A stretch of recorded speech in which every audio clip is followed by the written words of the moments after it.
Mis 3 hijos me dejaron sola con una extraña cuando la neumonía casi me mata diciéndome que era más práctico. Soy Gabriela Ramírez, tengo 70 años, soy viuda y soy dueña de todo lo que ellos codician, una cadena de restaurantes de tapas y 2 hoteles boutique en Barcelona que construí desde cero con mis propias manos.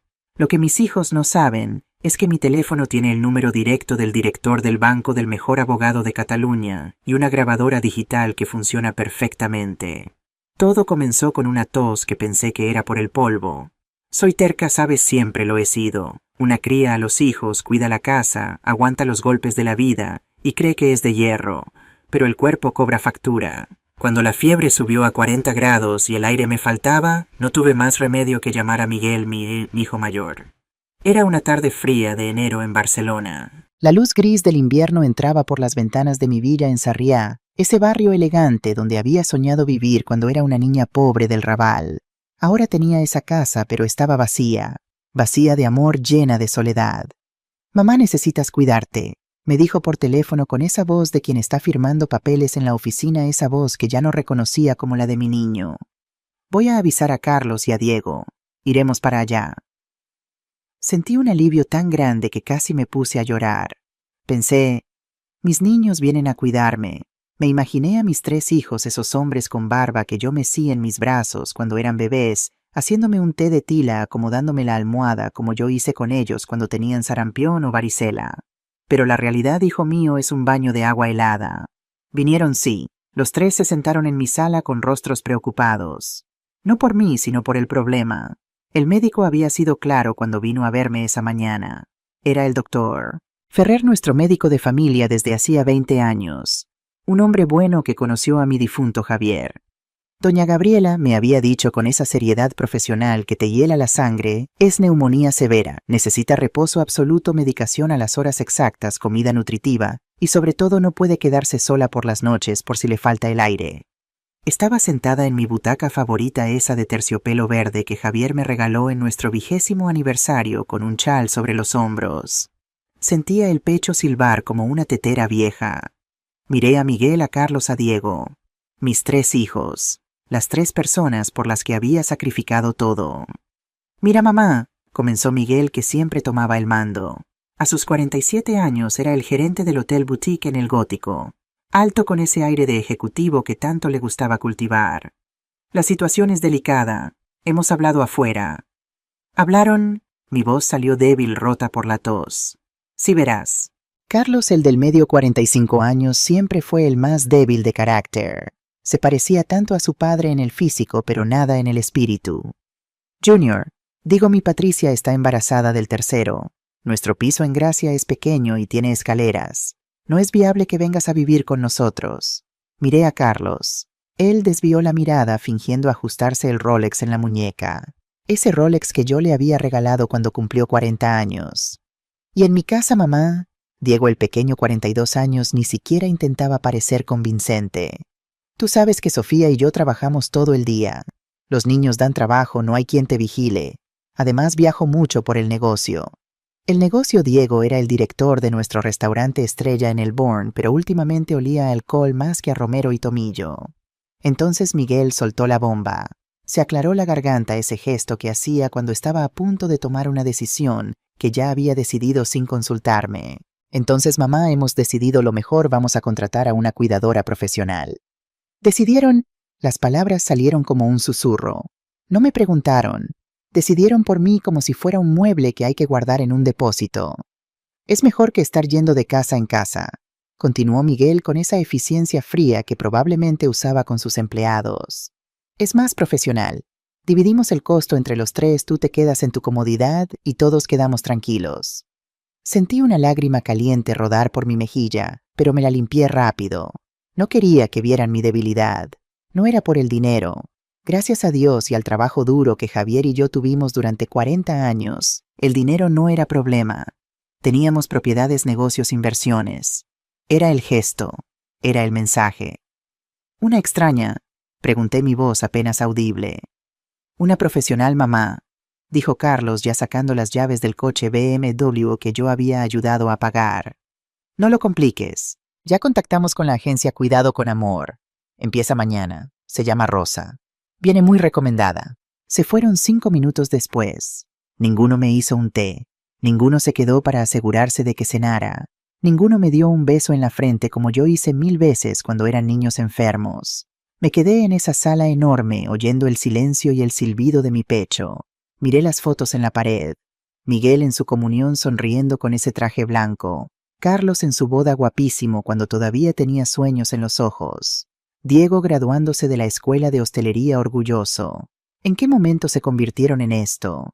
¿En qué momento el amor que les di se transformó en derecho a recibir sin dar? Miré hacia el cuadro de Javier y yo el día de nuestra boda. Teníamos 22 años. No teníamos nada excepto amor y sueños. Javier, susurré al retrato, esto es lo que construimos. Hijos que nos ven como un banco para retirar fondos. Esa noche, mientras la fiebre me hacía delirar, soñé con mi madre. Mamá había muerto hacía 20 años, pero en el sueño estaba joven como la recordaba de mi infancia. Estaba en nuestra vieja casa del Raval cocinando lentejas en aquella cocina diminuta. Gabriela, me dijo sin voltear de la olla, recuerda siempre el respeto no se regala, se exige. Y si tus hijos no te lo dan por amor, deberás exigirlo por derecho. Me desperté sudando con las sábanas empapadas. Eran las 3 de la madrugada. La casa estaba en silencio absoluto. Nadie vino a cambiarme las sábanas. Nadie vino a darme agua. Nadie vino. Y en ese momento, en medio de la fiebre y la soledad, algo cambió dentro de mí. La tristeza comenzó a transformarse en algo diferente, algo más frío, más calculado. Si querían tratarme como un problema que se resuelve con dinero, iban a aprender que ese dinero tenía mi nombre, mi firma y mi voluntad detrás.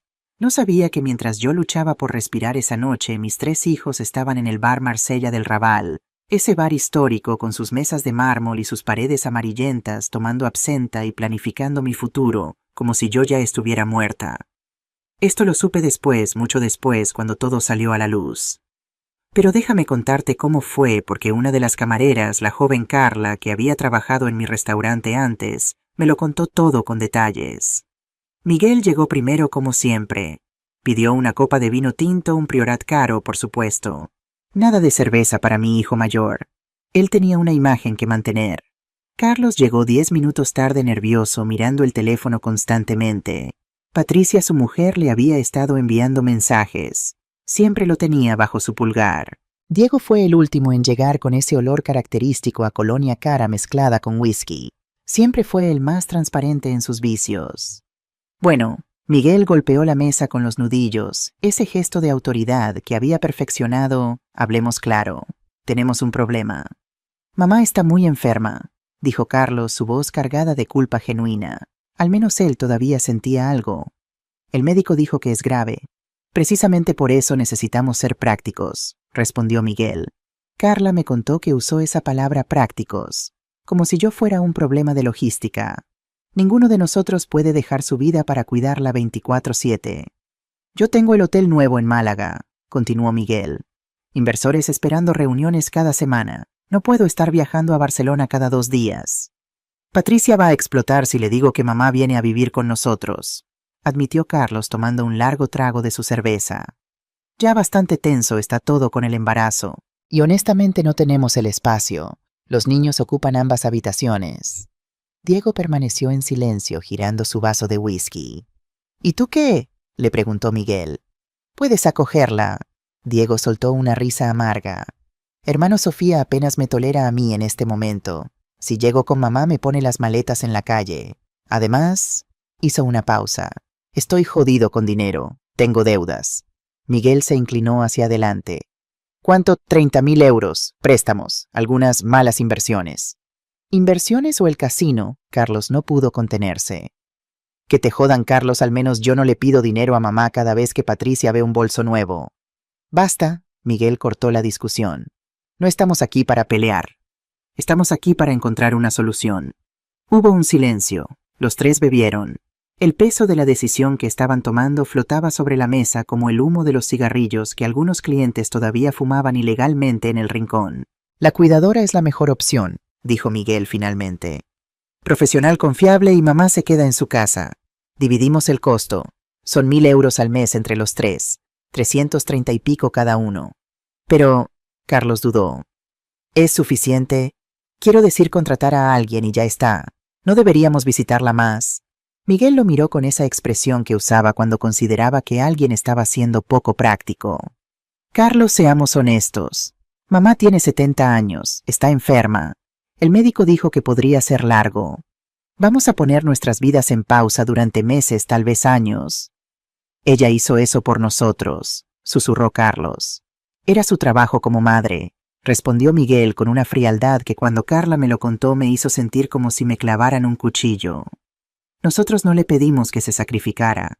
Ella eligió tenernos. Ahora somos adultos con nuestras propias familias.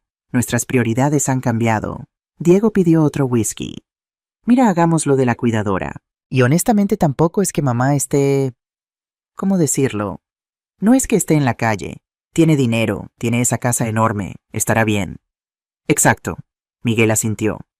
Y cuando sea el momento, cuando ella ya no pueda más, bueno, ya hablaremos de residencias o lo que sea necesario. ¿Y el dinero? Diego bajó la voz. Hermano, necesito saberlo. ¿Qué pasa con los negocios si mamá...? Ya sabes. Miguel miró alrededor asegurándose de que nadie escuchara. Papá dejó todo a nombre de mamá cuando murió. Ella tiene el 70% de las acciones de Sabores de Cataluña. Nosotros tenemos 10% cada uno que no nos da poder real. Si algo le pasa a mamá según el testamento que hicieron, se divide en partes iguales. ¿Cuánto estamos hablando?, preguntó Diego. La última evaluación del grupo empresarial era de 4 millones de euros. Entre propiedades, los 2 hoteles, los 3 restaurantes, las inversiones... Carlos se atragantó con su cerveza. 4 millones, más o menos. Entonces cada uno heredaría aproximadamente 1.300.000 después de impuestos. Los ojos de Diego se iluminaron. Con esa cantidad podría pagar todas sus deudas y todavía le sobraría para vivir sin trabajar durante años. Pero Miguel levantó un dedo. Eso es solo cuando mamá decida retirarse completamente o cuando ya no esté. Y mamá es terca. Podría vivir otros 20 años. No con esa neumonía, murmuró Diego. El silencio que siguió fue pesado, cargado de una implicación terrible que ninguno se atrevió a verbalizar completamente. Lo que estoy diciendo, Miguel continuó cuidadosamente, es que eventualmente necesitaremos tener un plan para proteger el patrimonio, para asegurarnos de que si mamá ya no puede tomar decisiones... ¿Estás hablando de incapacitación? Carlos palideció.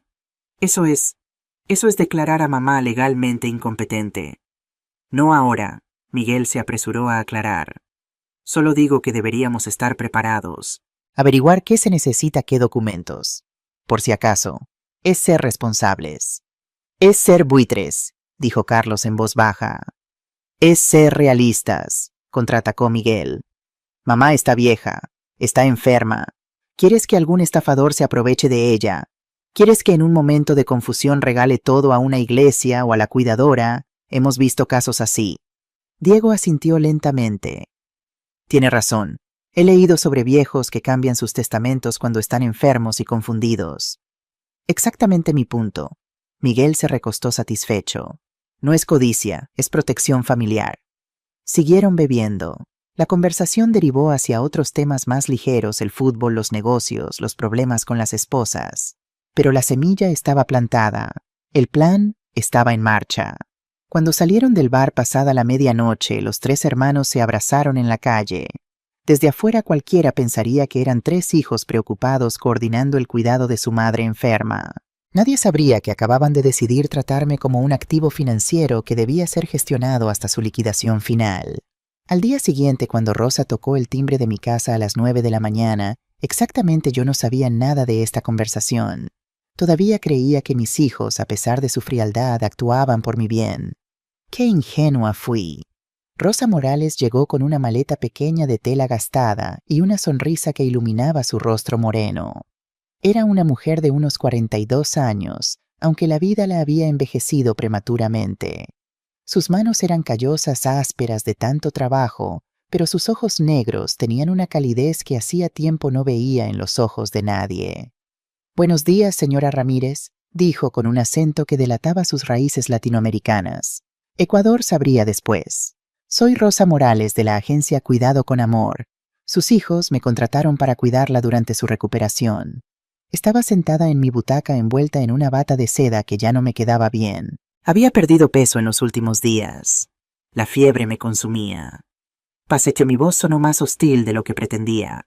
No era culpa de Rosa, pero ella representaba todo lo que dolía el hecho de que una extraña estaba aquí, porque mis propios hijos no querían estarlo. Rosa entró con cuidado observando la casa. Vi sus ojos recorrer las pinturas de Miró y tapiz en las paredes, los muebles de diseño, el piano de cola Steinway, que ya nadie tocaba desde que Javier murió. No vi envidia en su mirada, solo un respeto silencioso. ¿Ha desayunado, señora?, preguntó dejando su maleta en el recibidor. No tengo hambre. El doctor Ferrer me dijo que necesita alimentarse bien. ¿Me permite cocinarle algo? No quiero nada. Esperaba que se diera por vencida, que llamara a la agencia y dijera que yo era una vieja imposible. Pero Rosa simplemente asintió y se dirigió a la cocina. 20 minutos después, el aroma de algo delicioso llenó la casa. No era perfume caro ni ambientador. Era comida real cocinada con cuidado. Mi estómago gruñó traicionándome. Rosa apareció con una bandeja. Sobre ella un tazón de caldo de pollo con fideos finos tostadas con aceite de oliva y tomate, y un té de hierbas que despedía un vapor reconfortante. Locro de papas ecuatoriano adaptado, dijo con una sonrisa tímida. Mi abuela decía que curaba cualquier cosa. Le agregué un toque español con el aceite de oliva que encontré. Espero que no le moleste. Se sentó en el taburete cerca de mi butaca, no demasiado cerca para invadir mi espacio, pero lo suficientemente cerca como para ayudar si era necesario. Señora Ramírez, entiendo que no me conoce y que preferiría tener a su familia aquí, pero estoy aquí para ayudarla, no para molestarla. Podemos hacerlo fácil o difícil, pero al final del día usted necesita sanar y yo necesito hacer mi trabajo. Había algo en su franqueza que rompió mi resistencia. Tomé una cucharada del caldo. Estaba delicioso. Cálido, reconfortante, hecho con cuidado. Está bueno, admití. Gracias, sonrió. Sabe, tengo 2 hijos. Mateo tiene 16 y Andrés 12. Cuando se enferman yo hago este caldo. Nunca falla. ¿Dónde están ahora? En la escuela. Viven con mi hermana en el Hospitalet mientras yo trabajo aquí. La agencia me pidió que me quedara interna durante su recuperación. ¿Interna? ¿Vas a vivir aquí? Si usted lo permite, sí. Hay una habitación de servicio, sus hijos me la mostraron ayer cuando vinieron a preparar todo. Mis hijos habían estado aquí ayer y no subieron a verme. Vinieron solo para mostrarle la casa a Rosa. El cuchillo en mi corazón se hundió un poco más profundo. Los primeros días fueron difíciles. Yo era distante, a veces grosera. Rosa era la evidencia viviente de que mi familia me había abandonado. Cada vez que ella me traía medicina yo pensaba, esto debería hacerlo Miguel. Cada vez que me cambiaba las sábanas pensaba, Carlos debería estar aquí. Cada vez que me leía por las noches pensaba, Diego podría hacer esto. Pero Rosa nunca se quejaba, nunca perdía la paciencia. Tenía una fortaleza silenciosa que yo había tenido una vez hace mucho tiempo cuando era joven, y luchaba por sacar adelante un negocio y 3 niños pequeños. Una noche, cuando la fiebre estaba particularmente alta, comencé a delirar. Llamaba a Javier, lloraba, hablaba incoherencias. Rosa permaneció junto a mi cama toda la noche aplicando paños fríos en mi frente, sosteniendo mi mano. Cuando desperté en la madrugada con la fiebre finalmente rota, la encontré dormida en la silla junto a mi cama, todavía sosteniendo mi mano. Su rostro estaba cansado, pero había una paz en su expresión. Rosa, susurré. Ella despertó inmediatamente. Señora, ¿necesita algo? ¿Por qué haces esto?, pregunté. Es solo un trabajo. Rosa me miró con esos ojos honestos. Mi madre murió sola en un hospital en Ecuador, señora. Yo estaba aquí tratando de ganar dinero para enviarle. No llegué a tiempo. Nunca me perdoné. Cuando cuido de usted es como si cuidara de ella, como si le diera lo que no pude darle a mi mamá. Las lágrimas rodaron por mis mejillas, no de tristeza por mí misma, sino de algo más profundo, reconocimiento, conexión humana real. Cuéntame de tus hijos, dije suavemente, y Rosa habló. Me contó de Mateo, que quería ser ingeniero, pero la familia no tenía dinero para la universidad. De Andrés, que amaba el fútbol, pero necesitaba brackets que costaban 3.000 euros. De su esposo Roberto, que murió en un accidente de construcción hace 4 años, dejándola sola con 2 niños y una deuda de 12.000 euros por una casa diminuta en el Hospitalet. Trabajo 3 empleos, me confesó. Este con usted es el mejor pagado. Los otros dos son limpiar oficinas por las noches y los fines de semana cuando puedo. Mi hermana cuida de los niños. Envío todo lo que puedo para pagar la deuda. ¿Cuánto te falta? Unos 8.000 euros todavía. Si sigo así, en 2 años más estaré libre. 2 años más de ese infierno. 2 años más sin ver a sus hijos crecer porque estaba trabajando día y noche. Mientras tanto, mis hijos, con todo el dinero que yo les había dado, con todas las oportunidades que les facilité, no podían encontrar tiempo para visitarme. Fue en ese momento cuando algo cambió en mi percepción. Rosa no era mi enemiga. Ella era otra mujer luchando contra un mundo injusto. Ella era yo 30 años atrás. Y mis hijos eran los que se habían beneficiado de mi lucha sin aprender nada de ella. Durante las siguientes semanas, Rosa y yo desarrollamos una rutina. Ella me alimentaba, me daba mis medicinas, me ayudaba a bañarme cuando estaba demasiado débil. Pero también hablábamos sobre la vida, sobre los hijos, sobre los sueños que tuvimos y los que se rompieron. Le conté sobre Javier y yo, jóvenes y enamorados, abriendo nuestro primer restaurante de tapas en un callejón del Raval. Cómo trabajábamos 18 horas al día, cómo ahorrábamos cada céntimo, cómo poco a poco construimos un imperio. ¿Y sus hijos?, preguntó Rosa un día mientras me peinaba el cabello. ¿Ellos trabajaron con ustedes? Al principio sí, admití. Cuando eran pequeños, después de la escuela, venían al restaurante. Miguel lavaba platos. Carlos ayudaba a servir, Diego pelaba papas. Pero cuando el negocio creció y pudimos pagar su educación privada, creo que se olvidaron de esas raíces. Javier y yo queríamos darles la vida que nosotros no tuvimos, pero tal vez les dimos demasiado. ¿Cuándo fue la última vez que la visitaron?, preguntó Rosa gentilmente. Tuve que pensar. Mi cumpleaños fue hace 3 meses. Número 70. Ninguno vino. Miguel mandó flores caras. Carlos envió dinero con una nota. Diego, creo que ni se acordó. Rosa dejó de peinar. Señora Ramírez, perdóneme si me paso de la raya, pero eso no está bien. Usted es su madre. Están ocupados, me defendí, aunque la defensa sonaba hueca incluso para mí. Yo también estoy ocupada, señora.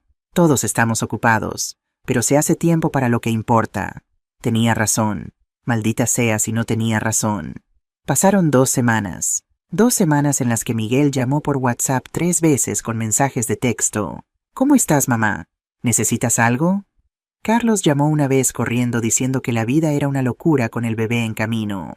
Diego no dio señales de vida, pero Rosa estaba ahí. Cada mañana, cada tarde, cada noche. Ella era quien me hacía reír con historias de sus hijos. Ella era quien me leía poesía de García Lorca cuando no podía dormir. Ella era quien celebró conmigo cuando finalmente pude caminar sola al baño sin marearme. Y fue Rosa quien, sin saberlo, me dio la información que cambiaría todo. Fue un martes por la tarde, 6 semanas después de que Rosa llegara a mi casa. La neumonía finalmente había retrocedido lo suficiente como para que pudiera sentarme en la terraza envuelta en mantas, disfrutando del tímido sol de marzo sobre Barcelona. Rosa estaba en la cocina preparando una sopa de pescado cuando escuché el timbre. Me extrañó porque yo no esperaba a nadie y Rosa tampoco había mencionado visitas. Desde la terraza que daba a la entrada lateral pude ver a un hombre de traje elegante entrar. Rosa lo recibió. «Buenas tardes, ¿está la señora Ramírez?», preguntó el hombre. «Está descansando. ¿Ustedes?» «Soy Jorge Puig, del departamento de banca privada de CaixaBank. El señor Miguel Ramírez me pidió que viniera a hablar sobre la cuenta corporativa». Mi cuerpo se tensó. Miguel había enviado al banquero a mi casa sin decirme. «Un momento, voy a avisarle», dijo Rosa. «Oh, no es necesario molestarla», el hombre dijo rápidamente. «En realidad es con el señor Miguel con quien necesito coordinar. Él me pidió cierta documentación sobre la herencia. Digo, sobre las cuentas de la empresa familiar. Herencia. La palabra flotó en el aire como veneno. «El señor Miguel no está aquí», respondió Rosa, su voz cautelosa. «Ya veo. Bueno, podría decirle que llamé. Es urgente que hable conmigo sobre la documentación que solicitó la semana pasada. Sobre el tema de la incapacitación». El hombre se detuvo como si se diera cuenta de que había dicho demasiado. Sentí como si me hubieran tirado un balde de agua helada. «¿Incapacitación?», Rosa repitió, su voz llena de alarma. Bueno, es un asunto confidencial. Solo dígale que llame a Jorge Puig, que tengo la información que solicitó sobre los procedimientos legales». El hombre se fue rápidamente, claramente incómodo por haber revelado más de lo debido. Rosa cerró la puerta y se quedó paralizada en el vestíbulo por un momento. Luego lentamente salió a la terraza donde yo estaba. Señora Ramírez, comenzó su rostro pálido. No sé si debería decirle esto, pero lo escuché todo, Rosa. Nos miramos. En sus ojos vi la misma horror que yo sentía. Incapacitación, susurré. Miguel está preguntando sobre cómo declararme legalmente incapacitada. La habitación comenzó a dar vueltas. Incapacitación. En España eso significaba que podían declararme incompetente para manejar mis propios asuntos, que podían tomar control de mi dinero, de mis propiedades, de mi vida, y yo quedaría como una niña dependiendo de la generosidad de quien fuera nombrado mi tutor. Y ese alguien sería Miguel. Señora, cálmese, por favor. Rosa corrió hacia mí sosteniendo mis manos. Su presión, pero yo no podía calmarme. Todo encajaba ahora con terrible claridad. Por eso la rápida contratación de Rosa sin siquiera consultarme. Por eso ninguno de ellos venía a visitarme. Querían establecer un patrón de negligencia o confusión que pudieran usar en un tribunal. Y yo, ingenua, había pensado que era por pereza o por estar ocupados. Rosa, y mi voz salió fría, más fría de lo que había sonado en años. Necesito que me hagas un favor. Un gran favor. Lo que sea, señora. Necesito mi laptop, la que está en el estudio de Javier. Y necesito privacidad durante unas horas. Rosa asintió comprendiendo la gravedad del momento, aunque no supiera exactamente qué planeaba hacer. Cuando ella trajo la laptop y se retiró discretamente, yo abrí mi correo electrónico por primera vez en 2 meses. Tenía 247 mensajes sin leer. La mayoría era spam o newsletters, pero había varios de Miguel que me hicieron hervir la sangre. De Miguel Ramírez. Para Fernando Álvarez, abogado. Asunto consulta confidencial, Fernando. Necesito agendar una cita contigo. Es sobre mi madre. Tiene 70 años, recientemente tuvo neumonía severa y estoy preocupado por su capacidad para manejar sus asuntos. Necesito información sobre el proceso de incapacitación preventiva. Seguí leyendo cada palabra como una puñalada. Luego encontré otra joya. De Miguel Ramírez. Para Carlos Ramírez. Diego Ramírez. Asunto situación de mamá. Hermanos, necesitamos coordinarnos. Hablé con un abogado y un médico. Si podemos establecer que mamá no está en condiciones de manejar los negocios, podemos solicitar una tutela temporal. El médico dijo que a su edad con la neumonía es fácil argumentar deterioro cognitivo.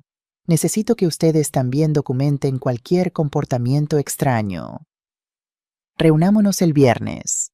Comportamiento extraño se referían a estar enferma, a necesitar ayuda para caminar, a tener fiebre. Abrí mi cuenta bancaria online. Estaba todo ahí intacto, gracias a Dios. Pero los movimientos me hicieron palidecer. Las tarjetas de crédito adicionales que les había dado a mis hijos para emergencias habían sido usadas extensivamente. Miguel 25,000 en el Resort Marbella Club el mes pasado, la misma semana que yo estaba con fiebre de 40 grados. Carlos 12,000 en Louis Vuitton Barcelona. 8,000 en el restaurante Moments 2 estrellas Michelin. 6,000 en Apple Store. Diego 800 en Lavinia Wine Gallery. 15,000 en Casino Barcelona. 10,000 en viaje a Ibiza. En total casi 100,000 euros en 3 meses. Dinero que yo había puesto en esa cuenta para emergencias familiares reales como reparaciones de casas o gastos médicos de los nietos. Ellos lo habían gastado en lujos mientras yo luchaba por mi vida. Pero lo peor estaba por venir. Encontré un documento adjunto en uno de los emails de Miguel. Era un borrador de petición legal para solicitar mi incapacitación. Tenía fecha de 2 semanas atrás. Lo leí con horror creciente. Gabriela Ramírez Vega, 70 años, reciente paciente de neumonía severa, muestra signos de deterioro cognitivo y físico que la hacen incapaz de manejar su patrimonio considerable. Se solicita la designación de Miguel Ramírez como tutor legal. Mentiras. Todas mentiras. Yo estaba perfectamente lúcida. Enferma físicamente sí, pero mi mente estaba más clara que nunca. Cerré la laptop y me quedé sentada en el estudio de Javier mirando las paredes forradas de libros. Este era su santuario. Aquí tomábamos las grandes decisiones del negocio. Aquí planeamos cada expansión, cada restaurante nuevo, cada inversión. Javier me había enseñado que en los negocios la información es poder. Y yo acababa de descubrir información que lo cambiaría todo. Rosa tocó suavemente la puerta. «Señora, ¿necesita algo?»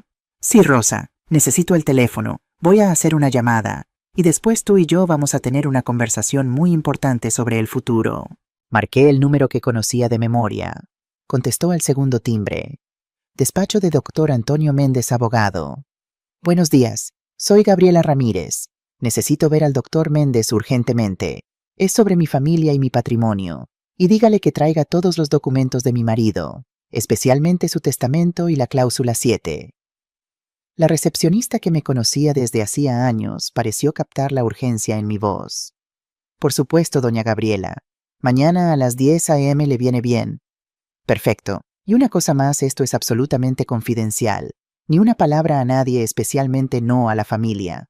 Cuando colgué, miré a Rosa, que estaba en la puerta con ojos grandes y preocupados. «Siéntate, hija», le dije, señalando la silla frente al escritorio de Javier. «Tengo que contarte algo, y después voy a pedirte que seas parte de algo que va a cambiar nuestras vidas a ambas». Rosa se sentó y durante la siguiente hora le conté todo. Los emails, los gastos, el plan de incapacitación. Vi cómo su rostro pasaba de la sorpresa al horror y finalmente a la indignación.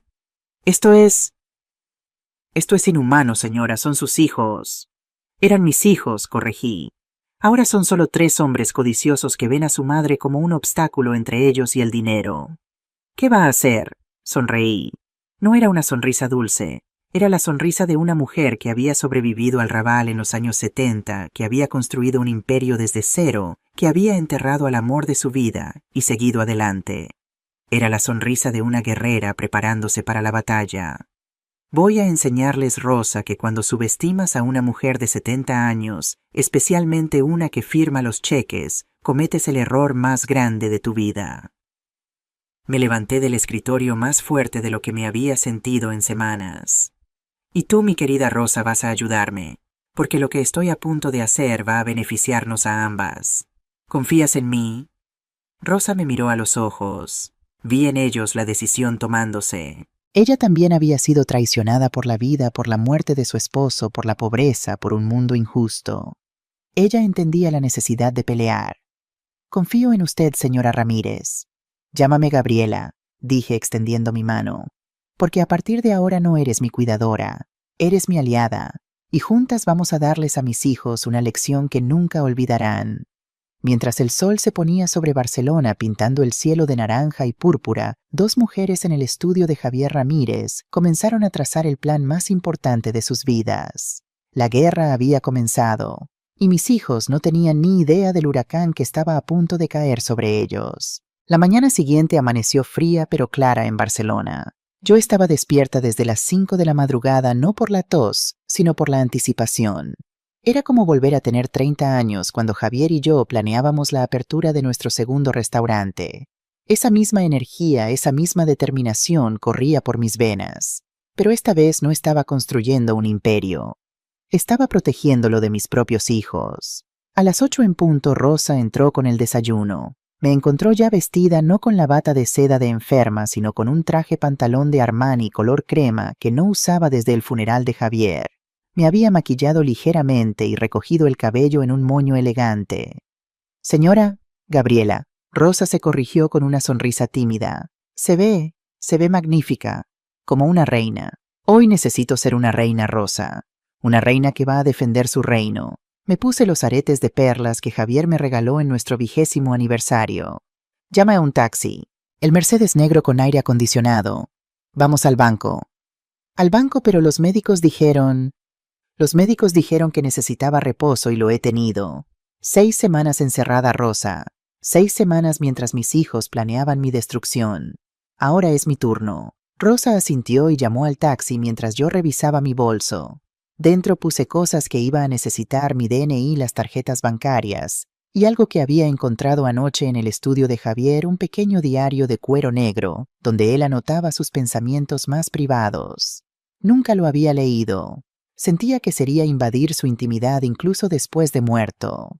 Pero anoche, buscando documentos, lo encontré con una nota pegada en la primera página escrita con su letra: «Gabriela, mi amor, si estás leyendo esto es porque ya no estoy, y porque nuestros hijos te han fallado». Lee las páginas marcadas. Te ayudarán a tomar las decisiones correctas. Y recuerda cláusula 7. Siempre tuvimos la cláusula 7. Te amo eternamente. Javier. Había llorado leyendo esa nota. Javier incluso desde la tumba me protegía. El taxi llegó puntual. Rosa me ayudó a bajar las escaleras, aunque ya podía hacerlo sola. La debilidad física se iba, pero mantenía la ilusión de fragilidad. Podría ser útil más adelante. Rosa dije mientras el taxi avanzaba por las calles de Lake Sample hacia la zona financiera. Cuando lleguemos al banco quiero que observes todo. ¿Cómo hablan conmigo? ¿Cómo reaccionan? Vas a necesitar aprender esto. ¿Aprender qué, señora? ¿Cómo manejar dinero? ¿Cómo hablar con banqueros? ¿Cómo leer entre líneas cuando los hombres con trajes caros te dicen que estás confundida o preocupada sin razón?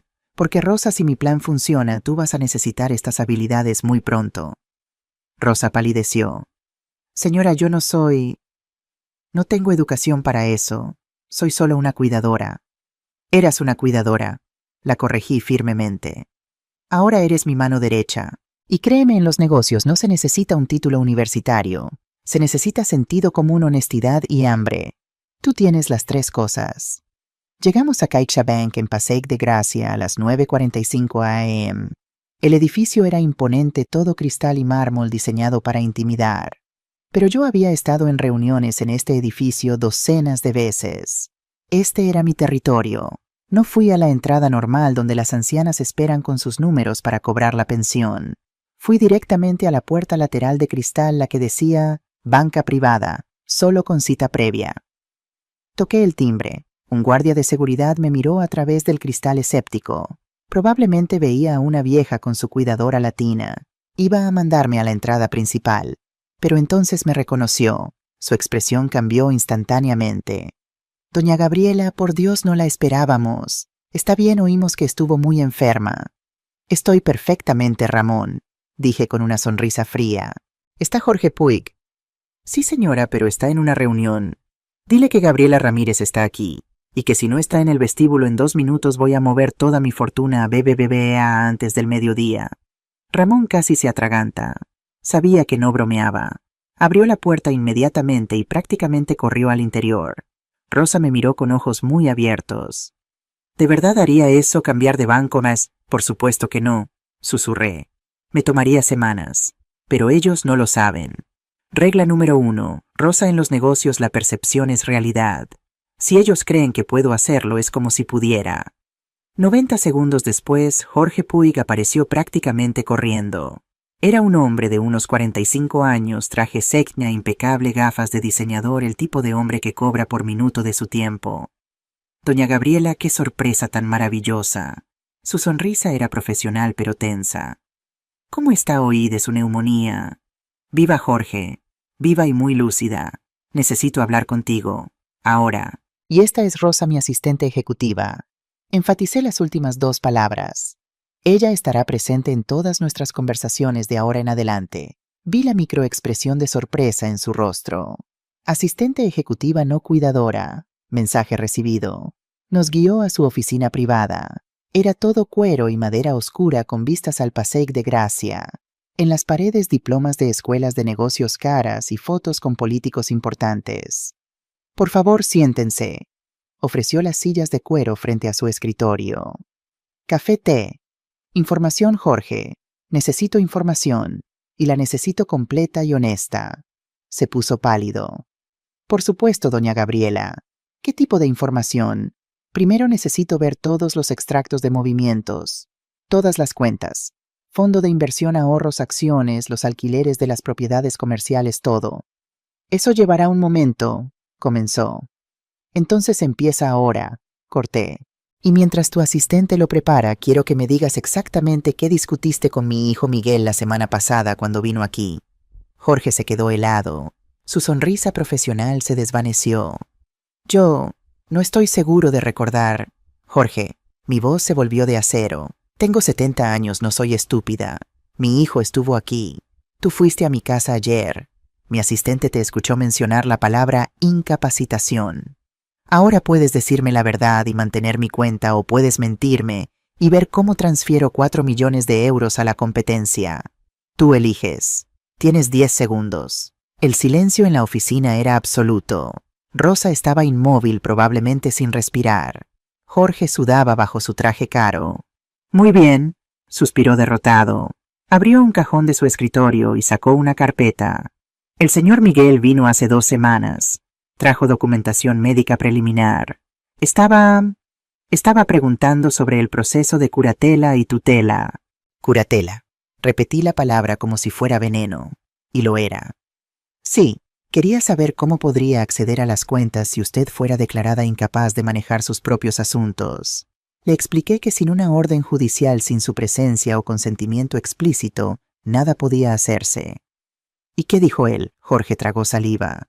Dijo que era para su bien, que usted estaba enferma, confundida, que necesitaba protección, que sus gastos médicos eran altos. Mis gastos médicos, interrumpí fríamente, los cubre mi pensión privada perfectamente. ¿Qué más? Preguntó específicamente sobre las tarjetas de crédito adicionales. ¿Cuánto límite tenían, si había forma de aumentarlo? Sentí que la sangre me hervía. Quería aumentar el límite de las tarjetas que ya ha usado para gastar 100.000 euros en 3 meses. Ahora fue Jorge quien pareció sorprendido. Usted sabe sobre esos gastos. Lo sé todo, Jorge. Absolutamente todo. Y ahora voy a decirte exactamente lo que vas a hacer. Saqué una libreta y un bolígrafo de mi bolso. Empecé a escribir mientras hablaba. Primero cancelas todas las tarjetas adicionales. Inmediatamente. Las de Miguel Carlos y Diego. Todas. Pero señora, eso causará un problema. Ese es precisamente el punto. Segundo, el acceso de lectura que Miguel tiene a la cuenta corporativa de Sabores de Cataluña cancelado. Si necesita información, que me la pida a mí directamente. Doña Gabriela, él es el gerente del hotel, necesita ese acceso para... Para nada. Golpeé el escritorio. Rosa dio un salto. Si necesita comprar un clip de papel, que venga a pedírmelo. Tercero, quiero que prepares una transferencia de 500.000 euros de la cuenta de ahorros a un nuevo fondo de inversión privado. Uno de esos que requieren orden judicial para acceder. Blindaje patrimonial completo. Jorge estaba escribiendo frenéticamente. Eso va a generar alertas, doña Gabriela. Cuando ellos vean que el dinero desapareció de la cuenta principal... Excelente, sonreí. Quiero que sientan el frío en la espina de pensar que la fuente se secó. Y cuarto, saqué un papel doblado de mi bolso. Necesito un cheque administrativo. 15.000 euros, a nombre de Rosa Morales. Rosa se puso de pie de golpe. No, señora, no puedo aceptar. Siéntate, Rosa, ordené. No fue una sugerencia. Jorge, el cheque. Ahora. Mientras Jorge preparaba el cheque con manos temblorosas, le expliqué a Rosa. Estos 15.000 euros van a liquidar tu deuda de la casa. No es un regalo, es justicia. Mis hijos gastaron esa cantidad en una semana de vacaciones mientras yo me moría. Tú la has ganado cuidándome con amor y dedicación. Pero señora, ya está decidido. Además, no puedes ser mi socia si estás ahogada en deudas.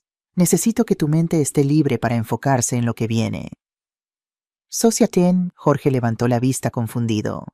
Ah, sí, dije casualmente, me olvidé de mencionar. Rosa va a ser mi nueva socia de negocios.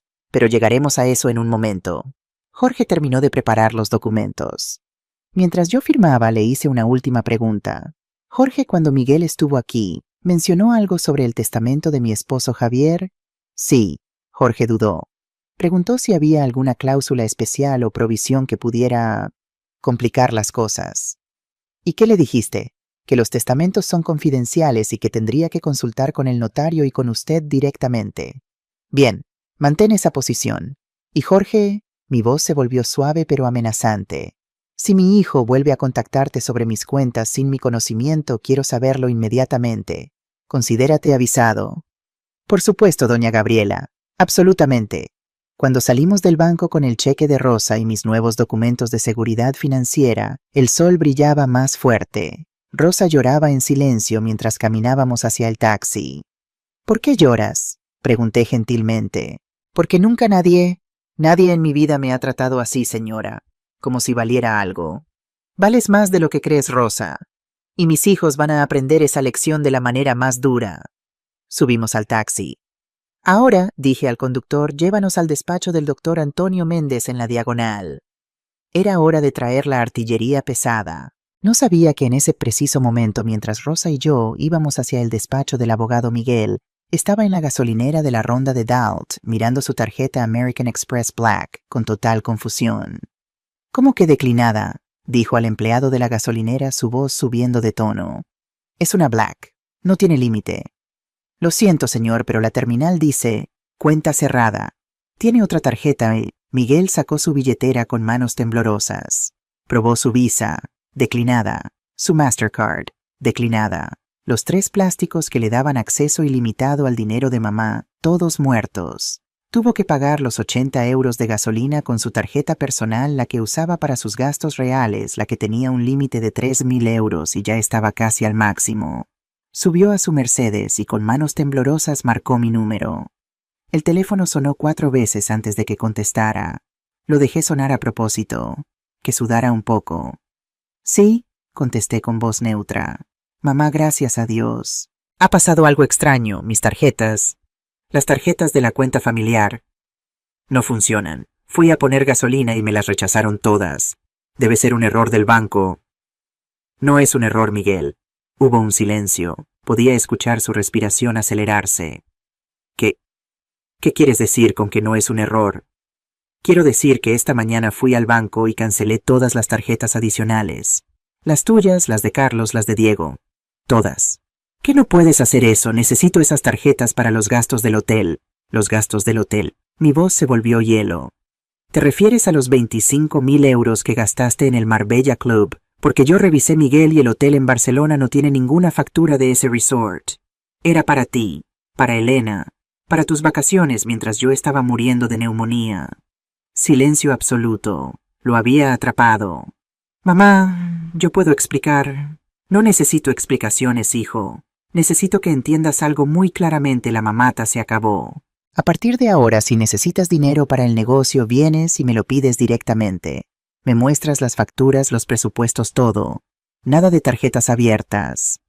Esto es ridículo, soy el gerente. Necesito autonomía. La autonomía se gana con confianza. Y tú, Miguel, has roto mi confianza completamente. ¿De qué estás hablando? Estoy hablando de Jorge Puig. Estoy hablando de tu visita al banco preguntando sobre incapacitación. Estoy hablando de tus emails al abogado Fernando Álvarez. ¿Crees que soy estúpida, Miguel? ¿Crees que porque tengo 70 años y tuve neumonía soy una vieja senil? Oí un golpe como si hubiera golpeado el volante del coche. Mamá, no es lo que piensas. Entonces dime, ¿qué es? ¿Por qué estabas investigando cómo declararme legalmente incompetente? Yo estaba siendo precavido. Estabas muy enferma. Alguien necesitaba estar preparado para tomar decisiones si yo moría, terminé por él. O mejor aún, si quedaba lo suficientemente enferma como para no poder firmar cheques, pero no tan enferma como para morirme rápido. Muy conveniente, ¿verdad? No, estás tergiversando todo. Hijo, tengo los emails, tengo los extractos bancarios, tengo la declaración del banquero, tengo pruebas de todo. Y ahora mismo estoy camino al despacho del mejor abogado de Barcelona. ¿Sabes por qué? Esperé. Miguel no respondió, probablemente en shock. Porque voy a proteger mi patrimonio de personas que resulta que son mis propios hijos. Voy a reestructurar Sabores de Cataluña de tal manera que ustedes 3 no puedan tocar un euro sin mi firma. Y si intentas llevarme a juicio, Miguel, te prometo que vas a perder.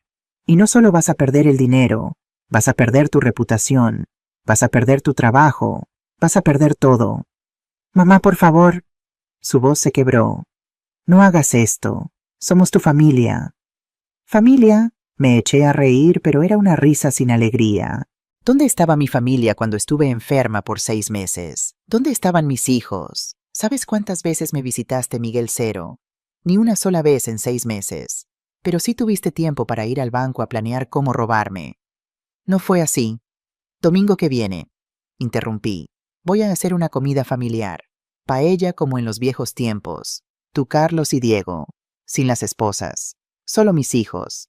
Van a venir porque voy a hacer un anuncio importante sobre mi salud y mi testamento. Y créeme, Miguel, van a querer estar presentes. ¿Qué tipo de anuncio? Van a tener que venir para averiguarlo. Mediodía. No lleguen tarde. Colgué antes de que pudiera responder. Mis manos temblaban, pero no de debilidad, de adrenalina pura. Rosa, que había estado escuchando en silencio desde el asiento del taxi, me miró con admiración. Señora, eso fue increíble. Eso fue solo el principio, Rosa. Ahora viene lo bueno. El taxi se detuvo frente a un edificio modernista elegante en la diagonal. El despacho del doctor Antonio Méndez ocupaba el penthouse. Antonio había sido el abogado de Javier durante 30 años. Era más que un abogado. Era un amigo. Cuando entramos a su oficina, Antonio se levantó de su escritorio con una expresión de shock y alegría. Gabriela, por todos los santos me dijeron que estabas gravemente enferma. Era un hombre de 68 años, completamente calvo, con gafas, y una sonrisa cálida que contrastaba con su reputación de ser despiadado en los tribunales. Estaba Antonio, pero resulta que la amenaza de que tus propios hijos te roben es mejor medicina que cualquier antibiótico. Su sonrisa se desvaneció. ¿De qué estás hablando? Me senté en su oficina y durante la siguiente hora le conté todo. Mostré los emails que había impreso, los extractos bancarios, la declaración de Jorge del banco. Lo escuché todo sin interrumpir su expresión, volviéndose más seria con cada revelación. Cuando terminé, Antonio se quitó las gafas y se frotó los ojos. Gabriela, esto es terrible, pero no estoy sorprendido. ¿Qué quieres decir? Se levantó y fue a su caja fuerte. De ella sacó una carpeta gruesa y un sobre sellado. Javier me dio esto 3 meses antes de morir. Me hizo jurar lo que solo te lo entregaría si alguna vez sospechaba que Miguel Carlos o Diego te estaban traicionando. Abrió la carpeta. Dentro había un cuaderno de cuero negro similar al que había encontrado en el estudio, pero más grueso. Javier llevaba un diario de negocios. Documentaba no solo las transacciones de la empresa, sino también observaciones sobre vuestros hijos. Empecé a leer. En la letra meticulosa de Javier encontré entrada tras entrada que me rompieron el corazón. 15 de marzo 2018. Miguel me pidió 20.000 euros prestados. Dijo que era para renovar su departamento. Descubrí que se lo gastó en el casino. No se lo dije a Gabriela. No quiero romperle el corazón. 3 de julio 2019. Carlos llevó a Patricia de compras con la tarjeta de la empresa. 8.000 euros en un día. Cuando lo confronté me gritó. Me dijo que yo era un viejo controlador. Gabriela estaba en Mallorca visitando a su hermana. No pude decirle. 22 de octubre 2020. Diego llegó borracho al restaurante. Insultó a un cliente. Tuve que darle 5.000 euros al cliente para que no pusiera una reseña mala. Diego no se disculpó. Solo dijo, papá siempre arregla las cosas. Estoy cansado. Había docenas de entradas así. Años de pequeñas traiciones, de mentiras, de abuso. Javier lo había documentado todo, pero nunca me lo había dicho para protegerme. Las lágrimas rodaron por mis mejillas. Rosa me pasó un pañuelo. Hay más, dijo Antonio suavemente abriendo el sobre sellado. Dentro había un documento legal. Esto es una adenda al testamento de Javier. La cláusula 7. Leí el documento. Era genial, brillante, típico de Javier. La cláusula 7 establecía que si Gabriela Ramírez en cualquier momento después de la muerte de Javier era víctima de abuso financiero, negligencia o maltrato por parte de sus hijos, ella tendría el derecho legal de redistribuir completamente su 70% de las acciones de la empresa, como ella viera apropiado sin restricciones del testamento original. En otras palabras, Javier me había dado la llave para desheredarlos completamente si era necesario. Antonio A. Mi voz salió firme, clara. Necesito que hagas algo por mí. Lo que sea, Gabriela. Necesito que estructures una nueva empresa, una holding. Se va a llamar Renacimiento Participaciones. Yo voy a ser la única accionista con derecho a voto. Y Rosa aquí, puse mi mano en su hombro, va a tener un 30% de propiedad sin derecho a voto, pero con derecho completo a dividendos. Señora, no. Rosa se puso de pie, horrorizada. Es demasiado. 30% de 4 millones es más de 1 millón de euros. Exactamente, sonreí. Y te lo has ganado. Antonio, ¿cuánto tiempo necesitas para estructurar esto? Con urgencia y pagando las tasas aceleradas, 5 días hábiles. Pero Gabriela, tus hijos van a poder impugnar esto si parezco confundida o coercionada, terminé. Por eso necesito que traigas a 2 médicos mañana. Certificaciones completas de que estoy en perfecto estado mental. Y quiero todo grabado en video. Quiero evidencia irrefutable de que cada decisión que tome es con plena capacidad. Antonio asintió lentamente, una sonrisa apareciendo en su rostro. Gabriela, has aprendido bien. Javier estaría orgulloso. Javier me enseñó todo lo que sé, y ahora voy a usar cada lección para proteger lo que construimos juntos. Pasamos las siguientes 3 horas planificando cada detalle. La estructura legal, las transferencias de activos, la documentación médica, todo. Rosa tomaba nota, sus ojos cada vez más grandes al comprender la magnitud de lo que estábamos haciendo.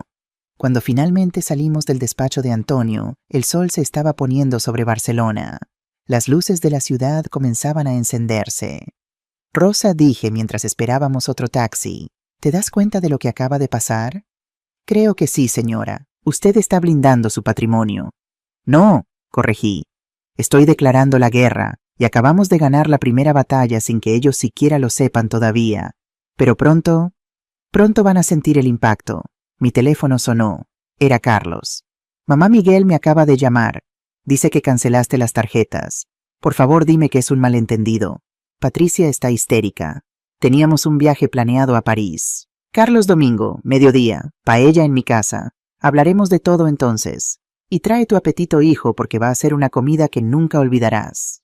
Colgué antes de que pudiera protestar. El teléfono sonó de nuevo inmediatamente. Diego esta vez. No contesté. Dejé que fuera al buzón de voz. Luego escuché el mensaje. Mamá, ¿qué coño está pasando? Miguel dice que estás loca, que nos bloqueaste todo. Mamá, tengo facturas que pagar. Tengo deudas. No puedes hacernos esto. Llámame. Llámame. Borré el mensaje sin más. ¿No va a responder?, preguntó Rosa. No, que se preocupen, que pasen el fin de semana angustiados preguntándose qué está pasando. Es solo un pequeño anticipo del infierno que yo pasé durante 6 meses. Llegamos a casa después de las 7 de la noche. Estaba exhausta pero exhilarada. Rosa preparó una cena ligera mientras yo me sentaba en la terraza mirando las luces de Barcelona. Mi teléfono no paraba de sonar. Miguel, Carlos, Diego. Incluso las esposas Elena, Patricia, Sofía. Todos queriendo saber qué pasaba, todos exigiendo explicaciones. Ignoré todo. Mañana vendría Antonio con los médicos para las certificaciones. Pasado mañana los papeles de la nueva empresa estarían listos. Y el domingo sería el día del juicio. Mis hijos pensaban que tenían el poder porque esperaban mi herencia. Iban a aprender que el verdadero poder viene de quien firma los cheques en vida, no de quien espera recibirlos en muerte. Y yo, Gabriela Ramírez, de 70 años, supuestamente débil y confundida, les iba a dar la lección más cara de sus vidas. El domingo amaneció con un cielo azul perfecto sobre Barcelona. Era uno de esos días primaverales donde la ciudad despierta con alegría, las terrazas se llenan y las familias se reúnen para comer. Pero en mi villa de Sarriá no había alegría, había anticipación. El tipo de anticipación que sientes antes de una tormenta. Rosa y yo habíamos pasado la mañana preparando, no solo la comida, sino el escenario, porque esto no era simplemente una comida familiar, era un juicio, y yo era el juez, jurado y verdugo. ¿Estás segura de que quiere usar estos platos?, Rosa preguntó sosteniendo uno de los platos de porcelana Lladró que Javier y yo compramos en nuestro 20º aniversario. Eran hermosos blancos con detalles en azul y oro y valían una pequeña fortuna. Completamente segura. Quiero que recuerden esta comida cada vez que vean porcelana fina en su vida. Quiero que este día esté grabado en sus memorias como el día que subestimaron a su madre. Puse la mesa con precisión militar. Manteles de lino blanco. Los cubiertos de plata que heredé de mi abuela. Copas de cristal de Bohemia. Flores frescas en el centro, rosas rojas apropiadamente. Y en cada lugar excepto el mío coloqué un sobre blanco con el nombre de cada hijo. ¿Qué hay en los sobres?, preguntó Rosa mientras terminaba de hacer la paella en la cocina. El aroma del azafrán y el pescado fresco llenaba la casa. La verdad, respondí simplemente. Impresa, documentada, irrefutable. A las 11:30 Antonio llegó con su maletín. No iba a quedarse para la comida, pero quería estar presente al principio para establecer su presencia, para que mis hijos supieran que esto era serio. ¿Cómo te sientes?, me preguntó. Como un torero entrando a la plaza, asustada pero lista. A las 11:50 escuché el primer coche llegar. Era Miguel, por supuesto. Siempre puntual, siempre controlado. Pero cuando Rosa abrió la puerta, vi algo que nunca había visto en mi hijo mayor: miedo. Mamá. Entró directamente a la sala donde yo estaba sentada en mi sillón favorito, vestida con un vestido negro elegante. Necesitamos hablar antes de que lleguen los demás. Siéntate, Miguel, dije firmemente. Hablaremos cuando todos estén aquí. Pero mamá, dije que te sientes, obedeció, como un niño regañado, y en ese momento vi el cambio de poder. Ya no era la madre enferma a la que podía manipular, era la dueña de su futuro. Carlos llegó 5 minutos después, nervioso, sudando a pesar del clima fresco. Diego llegó último a las 12:10, con evidentes signos de resaca y un intento fallido de cubrir el olor a alcohol con colonia cara. Bueno, dije cuando los tres estuvieron sentados en la sala. Gracias por venir. Este es el doctor Antonio Méndez, el abogado de la familia. Él va a quedarse solo para el aperitivo, pero necesitaba que ustedes supieran que está aquí. Los tres miraron a Antonio como si fuera una serpiente venenosa. Ahora vamos a pasar al comedor. Rosa ha preparado una paella magnífica. Espero que tengan apetito. Nos movimos al comedor. Cuando mis hijos vieron la mesa, la tensión subió. Sabían que esto no era normal. Las comidas familiares normales no se servían en porcelana de aniversario. Mamá, Carlos tragó saliva. ¿Qué está pasando? ¿Por qué Antonio está aquí? ¿Por qué todo esto? Siéntense, ordené. Miguel a mi izquierda, Carlos a mi derecha, Diego al frente, y Rosa. Miré a mi aliada, que estaba lista para retirarse a la cocina. Tú te sientas aquí a mi lado derecho, el lugar de honor. ¿Qué? Miguel explotó. La empleada va a comer con nosotros. El silencio que siguió fue glacial. Miguel. Mi voz salió peligrosamente suave. Rosa no es la empleada. Es mi asistente ejecutiva, mi mano derecha y muy pronto mi socia de negocios. Y si vuelves a hablar de ella con ese tono despectivo, te vas de esta casa inmediatamente y no vuelves nunca. ¿Entendido? Miguel cerró la boca, su rostro rojo de rabia e incredulidad. Rosa se sentó temblando levemente. Le apreté la mano bajo la mesa. Bien, continué. Antes de comer quiero decir algo. Durante los últimos 6 meses he estado muy enferma. Neumonía severa. Hubo momentos en que pensé que iba a morir. Durante esos 6 meses, ¿saben cuántas veces me visitaron? Silencio. Miguel 0, Carlos 1 vez por 10 minutos con el motor de tu coche aún corriendo. Diego 0, pero Rosa estuvo aquí cada día, cada noche, sosteniéndome cuando tosía sangre, cambiándome las sábanas cuando estaban empapadas de sudor, dándome de comer cuando no tenía fuerzas para sostener una cuchara. Mamá, nosotros la contratamos para eso, comenzó Carlos débilmente. Silencio, golpeé la mesa. Las copas de cristal vibraron. No he terminado. Ustedes me contrataron una cuidadora porque era más práctico que venir ustedes mismos. ¿Saben lo que eso me dijo? Me dijo que para ustedes yo soy un problema, una obligación, un obstáculo entre ustedes y mi dinero. Eso no es cierto, Diego protestó. No, levanté uno de los sobres. Miguel, ¿quieres decirles a tus hermanos que discutiste con Jorge Puig en el banco? Miguel palideció. No respondes. Yo lo haré. Miguel fue al banco a preguntar sobre incapacitación, sobre cómo declararme legalmente incompetente para que él pudiera tomar control de mis cuentas. Carlos y Diego miraron a Miguel con shock. Hermano, ¿hiciste eso? Carlos susurró horrorizado. Yo estaba siendo precavido. Miguel tartamudeó. ¿Precavido? Mi risa salió fría. O codicioso, ahora abramos estos sobres. ¿Les parece? Tomé el sobre de Miguel y lo abrí. Dentro había copias de sus extractos de tarjeta de crédito con los gastos relevantes marcados en amarillo fluorescente. Miguel, 25.000 euros en Marbella Club, la semana que yo tenía 40 grados de fiebre. 15.000 euros en Joyería Suárez. Supongo que para Elena, no para tu madre enferma. 50.000 euros retirados de la cuenta de emergencia de la empresa sin facturas, sin explicaciones. Puse los papeles frente a él. Su rostro se puso del color de la ceniza. Carlos, tu turno. Abrí su sobre. 12.000 euros en Louis Vuitton. 8.000 en iPhones nuevos para toda tu familia. 6.000 en el restaurante Moments. 10 veces en 2 meses. Mientras yo comía caldo porque era lo único que podía retener. Carlos comenzó a llorar silenciosamente. Diego. Su sobre era el más grueso. 8.000 en vinos de lujo, 15.000 en Casino Barcelona. ¿Sabías que los casinos reportan transacciones grandes 10.000 en un viaje a Ibiza? Te divertiste, hijo, porque yo estaba aquí luchando por respirar. Diego no dijo nada. Simplemente miró fijamente al plato vacío frente a él. En total, continué mi voz más fuerte, más firme, ustedes tres gastaron casi 100.000 euros de mi dinero en 3 meses. Mientras Rosa, que gana 1.000 euros al mes, pagaba 2 autobuses cada día para venir a cuidarme. Mientras ella comía las sobras de mi comida porque no quería gastar mi comida.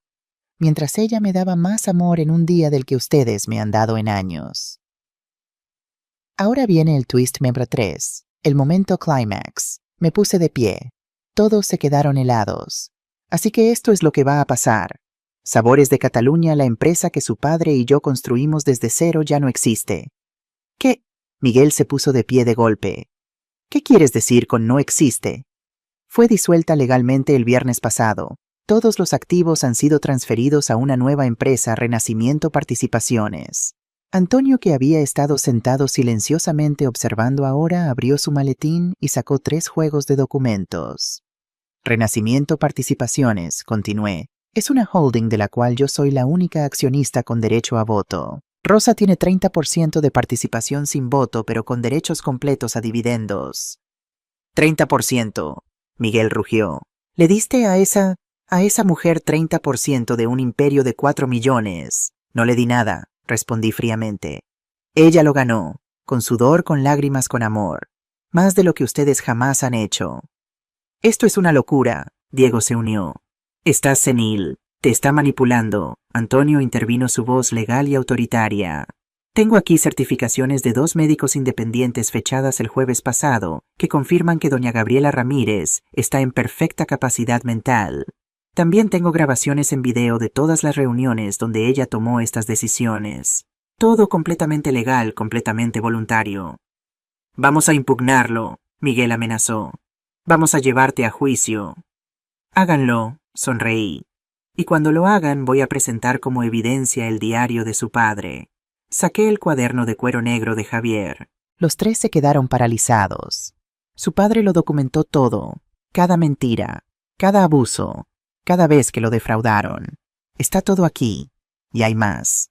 Antonio puso un documento final en la mesa. La cláusula 7 del testamento de Javier Ramírez.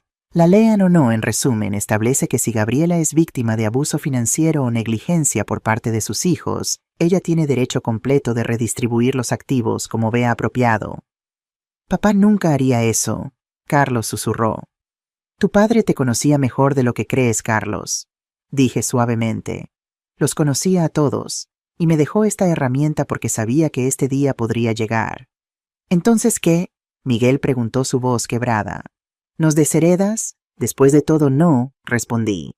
Ustedes siguen siendo mis hijos, y cuando yo muera van a recibir su parte. Pero hasta ese momento aquí están las nuevas reglas. Antonio distribuyó los documentos. Cada uno de ustedes puede quedarse trabajando en los negocios familiares si lo desean, pero ahora reportan a Rosa. Ella es la CEO. Ustedes son empleados, con salarios de mercado no más, sin acceso a cuentas corporativas, sin aprobación, sin tarjetas de crédito ilimitadas. ¿Quieres que trabajemos para ella? Diego señaló a Rosa. Quiero que trabajen, punto. Algo que no han hecho honestamente en años. Rosa va a supervisar las operaciones, va a aprobar gastos, va a tomar decisiones, y si no les gusta pueden renunciar. Pero si renuncian, pierden cualquier derecho a dividendos futuros. Esto es humillante, Miguel dijo entre dientes. ¿Humillante? Me eché a reír. Humillante es tener que justificar un gasto de oficina.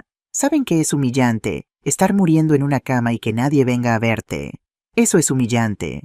Descubrir que tus hijos están planeando declararte loca para robarte.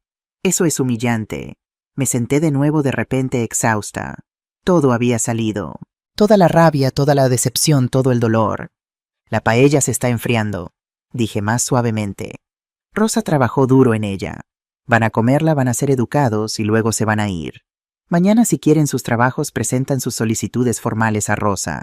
Si no entiendo, pero esta es mi decisión final. Nadie se movió. He dicho que coman. Rosa sirvió la paella con manos temblorosas. El silencio en la mesa era absoluto, roto solo por el sonido de los cubiertos contra la porcelana. Carlos fue el primero en romper. Empezó a llorar abiertamente, lágrimas cayendo en su plato. Mamá, lo siento tanto. Patricia, ella me presionaba, siempre quería más, y yo era débil, pero te amo, de verdad te amo. Lo sé, Carlos, dije suavemente. Y por eso espero que seas el primero en demostrar que puedes cambiar. Diego también se quebró. Tengo un problema, mamá, con el alcohol, con el juego. Lo sé, necesito ayuda. Y la vas a recibir, pero con tu dinero, no con el mío. Es hora de que te hagas responsable. Miguel no dijo nada. Terminó su paella mecánicamente, su orgullo demasiado grande para admitir derrota, pero su rostro mostraba que entendía que había perdido. Cuando terminaron, se levantaron para irse. Antonio ya se había ido, su trabajo hecho. En la puerta, Carlos me abrazó. Voy a arreglarlo, mamá. Te lo prometo. Diego asintió. Yo también. Miguel simplemente dijo, esto no ha terminado. Oh, Miguel, respondí, sí lo está. Lo que decidas hacer ahora determinará si alguna vez vuelves a tener una relación conmigo.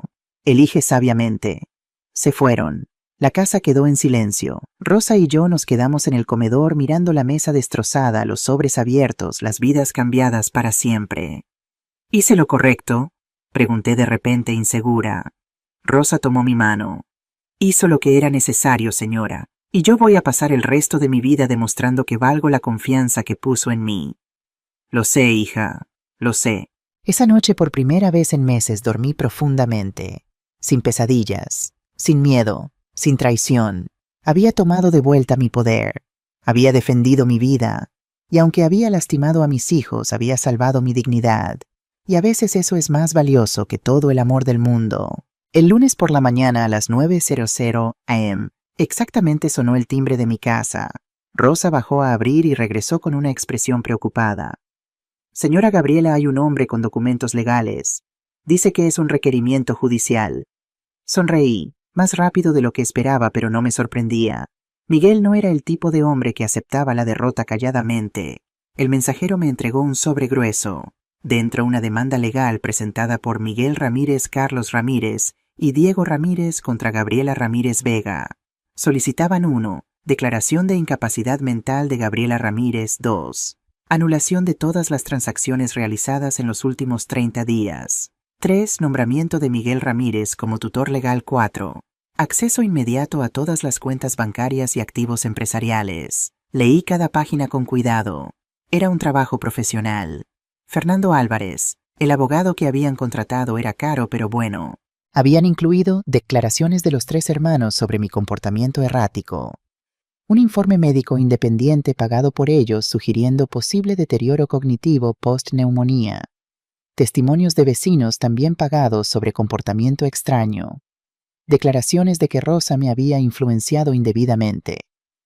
Rosa, llamé cuando terminé de leer, trae mi teléfono y prepara café fuerte. Esto va a ser un día largo. Primero llamé a Antonio. Ya lo vi, Gabriela, dijo antes de que pudiera hablar. Me lo enviaron también como notificación profesional. Es agresivo pero esperado. ¿Qué tan preocupada debo estar? En una escala del 1 al 10, un 2. Tienen un caso débil construido sobre mentiras compradas. Nosotros tenemos hechos, documentación y la cláusula 7. Pero hizo una pausa. Van a ser desagradables. Van a intentar destruir tu reputación públicamente. Van a pintar a Rosa como una manipuladora. Esto va a doler. Que lo intenten. Tengo 70 años, Antonio. He sobrevivido a cosas peores que el intento de mis hijos de robarme. Eso me gusta oír. Te tengo una audiencia preliminar el viernes. Palau de Justicia, Sala 3. La jueza es María González. Dura pero justa. No se deja impresionar por lágrimas de cocodrilo. Después llamé a Jorge del banco para advertirle que probablemente habría intentos de acceder a las cuentas con órdenes judiciales falsas. Luego llamé a mis gerentes de restaurante y hoteles para informarles de la situación y asegurarles que todo estaba bajo control. A las 11 de la mañana mi teléfono explotó, pero no con llamadas de mis hijos, con llamadas de la prensa. Señora Ramírez, soy del diario El Periódico. Es cierto que sus hijos la están demandando por incapacidad mental. Señora Ramírez, La Vanguardia aquí. Puede confirmar que ha desheredado a sus 3 hijos. Doña Gabriela Raquel Radio. ¿Es verdad que su cuidadora ahora es dueña de 30% de su empresa? Miguel había filtrado la historia a la prensa. Por supuesto que lo había hecho. Quería presión pública, quería que yo pareciera una vieja loca manipulada por una inmigrante oportunista. No haga declaraciones, me advirtió Antonio cuando le conté. Absolutamente nada. Cada palabra puede ser usada contra ti. Pero yo tenía una mejor idea. Rosa, dije, prepárate. Vamos a dar una conferencia de prensa. Que Rosa y Antonio gritaron al unísono por el altavoz. Has oído bien. Mañana a las 5 de la tarde, en el restaurante principal del Bourne, nuestro buque insignia. Vamos a contar nuestra versión de la historia antes de que ellos controlen la narrativa. Gabriela, esto es muy arriesgado. Antonio comenzó. Todo en la vida es arriesgado, Antonio. Pero yo no voy a esconderme como si hubiera hecho algo malo. Prepara un comunicado legal para leer. Yo voy a hablar desde el corazón. El martes por la tarde, el restaurante El Sabor del Bourne estaba lleno de periodistas. Había cámaras de TV3, Antena 3, Telecinco. Reporteros de todos los periódicos importantes. El escándalo de una familia rica de Barcelona siempre vendía. Rosa y yo entramos juntas. Yo vestida con un traje Chanel azul marino, ella con un vestido elegante que habíamos comprado juntas esa mañana. Antonio nos acompañaba junto con los 2 médicos que me habían certificado. Me senté frente a los micrófonos. Las cámaras parpadeaban. Los reporteros se inclinaban hacia adelante. Buenos días, comencé mi voz clara y fuerte. Mi nombre es Gabriela Ramírez. Tengo 70 años. Estoy completamente cuerda. Y estoy aquí para contar la verdad sobre lo que mis hijos llaman manipulación y lo que yo llamo supervivencia. Pasé los siguientes 30 minutos contando la historia. No todos los detalles sórdidos, pero lo suficiente. La neumonía, el abandono, el descubrimiento del plan de incapacitación, los gastos obscenos mientras yo moría. ¿Desheredé a mis hijos?, pregunté retóricamente. No. Les di exactamente lo que merecen, la oportunidad de ganarse lo que su padre y yo construimos. Le di 30% de mi empresa a Rosa Morales, sí, porque en 6 meses ella me dio más amor, dedicación y lealtad que mis propios hijos en 6 años. Rosa estaba llorando a mi lado. Las cámaras capturaban cada lágrima. Soy una mujer de 70 años, continué, y el sistema quiere hacerme creer que por mi edad debo ser silenciada, controlada, declarada incompetente. Pero yo digo, la edad no es debilidad. La edad es sabiduría, y mi sabiduría me dice que el dinero sin dignidad no vale nada. Antonio leyó las certificaciones médicas. Los doctores confirmaron mi capacidad mental. Mostramos documentación de todos los emails de Miguel, los extractos bancarios, el diario de Javier. Las preguntas de los periodistas fueron intensas. ¿No teme que esto destruya a su familia para siempre? Mi familia se destruyó cuando eligieron la codicia sobre el amor, respondí. Yo solo estoy defendiendo lo que queda de mi dignidad. ¿Qué dice sobre las acusaciones de que Rosa la manipuló? Rosa tomó el micrófono, sus manos temblando. Yo vine a este país hace 15 años sin nada. Trabajo 3 empleos para mantener a mis hijos. La señora Gabriela me dio una oportunidad cuando yo solo esperaba un salario. Si eso es manipulación, entonces el mundo necesita más manipuladoras como yo. La sala estalló en aplausos.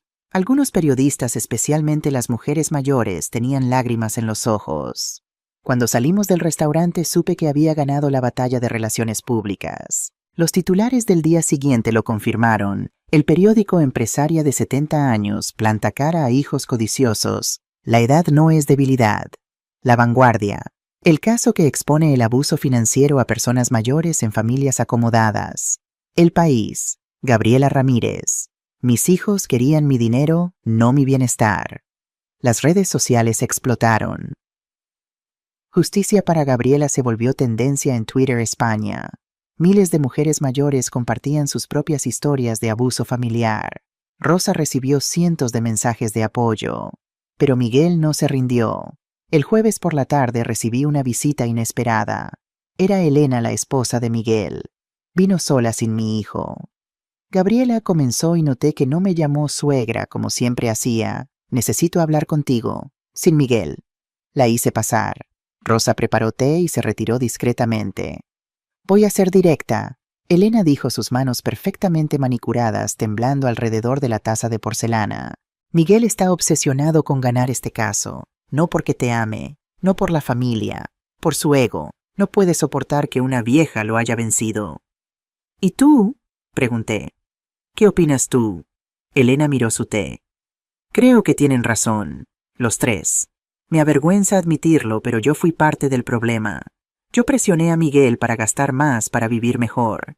Nunca me detuve a pensar de dónde venía ese dinero o qué sacrificios hiciste tú para dárnoslo. ¿Por qué me dices esto ahora? Porque tengo una hija. Luisa tiene 20 años. Y cuando vio las noticias me preguntó, «Mamá, ¿en serio abuela está loca o papá está siendo codicioso?» Y no pude mentirle, Gabriela. No pude. Lágrimas rodaban por las mejillas perfectamente maquilladas de Elena. «Luisa quiere verte, quiere hablar contigo, pero Miguel se lo prohibió. Dijo que si ella te contacta la deshereda a ella también. Tu esposo amenazó a su propia hija. Está fuera de control. El orgullo lo está destruyendo». Por eso vine a advertirte, no va a parar. Va a usar cada recurso, cada mentira, cada manipulación. Y va a ser feo. Gracias por decirme, Elena. Ella se levantó para irse. En la puerta se giró. Para lo que vale, creo que Rosa es afortunada de tenerte. Y creo que tú eres afortunada de tenerla a ella. Ojalá nosotros hubiéramos valorado lo que teníamos antes de perderlo. Cuando se fue, llamé a Antonio. Necesitamos prepararnos para la guerra. Miguel no va a rendirse. Ya lo sé. Pero Gabriela, tenemos algo que ellos no tienen, la verdad. Y al final la verdad siempre gana. El viernes llegó con cielo gris sobre Barcelona, apropiado para un día de tribunal. Rosa y yo llegamos al Palau de Justicia a las 9 de la mañana. El edificio era imponente, todo piedra y historia, diseñado para intimidar. Pero yo había enfrentado cosas más aterradoras que un edificio viejo. Antonio nos esperaba en los escalones con su equipo, 2 asociados jóvenes cargados con cajas de documentos y los 2 médicos listos para testificar. ¿Lista?, preguntó Antonio. Nací lista. La sala 3 estaba en el segundo piso. Cuando entramos vi a mis 3 hijos sentados con Fernando Álvarez, su abogado. Miguel me miró con odio puro. Carlos evitó mi mirada. Diego parecía haber envejecido 10 años en una semana. También vi caras conocidas: Jorge del banco, algunos empleados de mis restaurantes vecinos. Y periodistas, muchos periodistas. La jueza María González entró puntualmente a las 9:30. Era una mujer de unos 55 años, cabello gris recogido en un moño severo, gafas sin marco expresión que no revelaba nada. Caso número 1847-2025, anunció el secretario. Miguel Ramírez, Carlos Ramírez y Diego Ramírez contra Gabriela Ramírez Vega. Petición de declaración de incapacidad y tutela. Fernando Álvarez se puso de pie. Era un hombre de unos 50 años, traje de 5.000 euros, sonrisa de tiburón. Su señoría, representamos a 3 hijos profundamente preocupados por el bienestar de su madre. Gabriela Ramírez, de 70 años, recientemente sobrevivió una neumonía severa que, como demostrarán nuestros expertos médicos, ha dejado secuelas cognitivas significativas. Presentó su caso metódicamente. Llamó primero a un doctor Mendoza, un neurólogo, que admitió bajo presión nunca me había examinado personalmente. Basándome en los reportes médicos, dijo el doctor. Mendoza, una neumonía severa a esa edad frecuentemente resulta en hipoxia cerebral, que puede causar confusión, paranoia y toma de decisiones errática. ¿Y ha examinado usted a la señora Ramírez?, preguntó la jueza. No personalmente, pero... Entonces su testimonio es especulación, no diagnóstico. Continúe, abogado. Fernando llamó a Miguel al estrado. Señor Ramírez, describa el comportamiento de su madre que lo preocupa. Miguel se aclaró la garganta asumiendo su papel de hijo preocupado. Su señoría, mi madre siempre fue una mujer fuerte y racional, pero después de la neumonía cambió. Comenzó a desconfiar de nosotros, sus propios hijos. Tomó decisiones financieras irracionales como dar 30% de un imperio de 4 millones a una mujer que conoció solo por 6 meses. ¿Y usted cree que su madre no está en condiciones de tomar esas decisiones? Creo que está siendo manipulada, su señoría. Rosa Morales vio a una mujer vulnerable y se aprovechó. Fue el turno de Antonio. Señor Ramírez, comenzó Antonio con voz suave, casi amable. ¿Cuántas veces visitó a su madre durante sus 6 meses de enfermedad? Miguel dudó. Yo estaba ocupado con... 0 veces. ¿Sí o no? No pude porque... ¿Sí o no, señor Ramírez? 0 veces. Un murmullo recorrió la sala. ¿Y usted, señor Ramírez, visitó el banco CaixaBank en febrero de este año? Sí, para consultas legítimas para preguntar sobre procedimientos de incapacitación, para obtener información sobre cómo tomar control de las cuentas de su madre. Miguel palideció. Estaba siendo precavido. ¿Precavido o preparándose para lo que está haciendo ahora mismo? No más preguntas. Carlos fue llamado al estrado. Su testimonio fue débil, lleno de no estoy seguro y quizás. Estaba claro que su corazón no estaba en esto. Diego fue peor. Bajo juramento admitió que tenía problemas con el alcohol y las deudas. ¿Y esperaba que el dinero de su madre resolviera esos problemas?, preguntó Antonio. Yo, sí supongo. Al menos es honesto, murmuró la jueza. Después del receso de almuerzo, fue nuestro turno. Antonio llamó primero a los 2 médicos que me habían examinado. Ambos confirmaron bajo juramento que yo estaba completamente capacitada mental y legalmente. Luego llamó a Jorge del banco, quien describió la visita de Miguel y su intento de obtener información para incapacitarme. Después, Rosa. Señorita Morales, comenzó Antonio, describa su relación con la señora Ramírez. Rosa habló con voz temblorosa pero clara. Describió los 6 meses de cuidados, las noches sin dormir, las veces que me salvó la vida cuando la fiebre subía peligrosamente. Describió cómo ninguno de mis hijos vino, cómo ella fue la única familia que tuve. Y los 30% de la empresa, usted pidió eso. Nunca yo no sabía nada hasta que la señora Gabriela me lo dijo. Traté de rechazarlo, pero ella... Rosa se quebró. Ella dijo que yo me lo había ganado, que le había dado más amor en 6 meses que sus hijos en 6 años. El silencio en la sala era absoluto. Finalmente me llamaron a mí. Me senté en el estrado mirando a mis 3 hijos. Carlos lloraba silenciosamente. Diego miraba al suelo.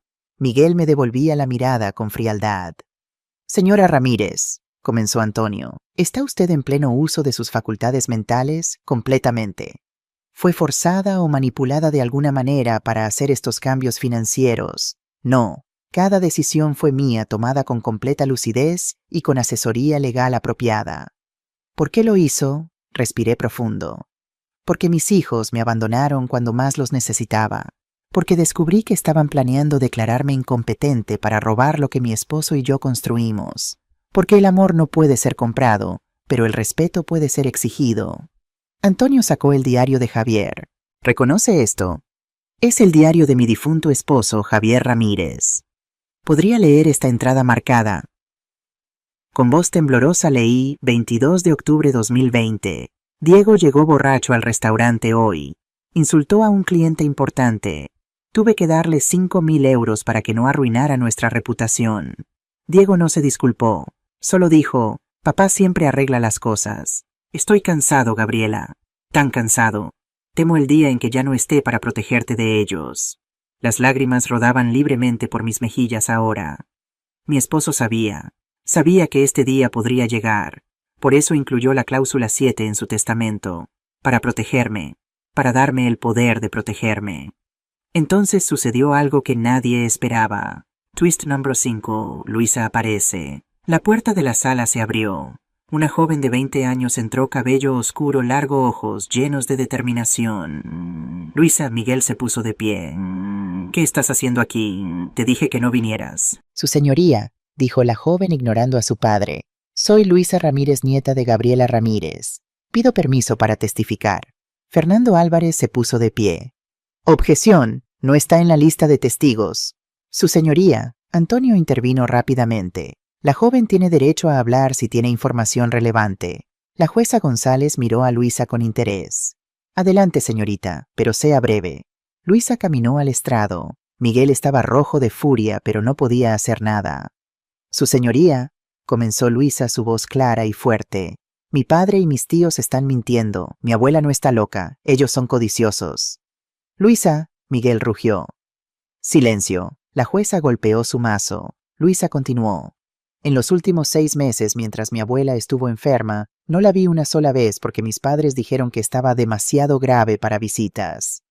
Pero sí vi a mi padre gastar miles de euros en viajes y lujos. Escuché conversaciones entre él y mis tíos sobre qué hacer con el dinero de mamá cuando ella finalmente se vaya.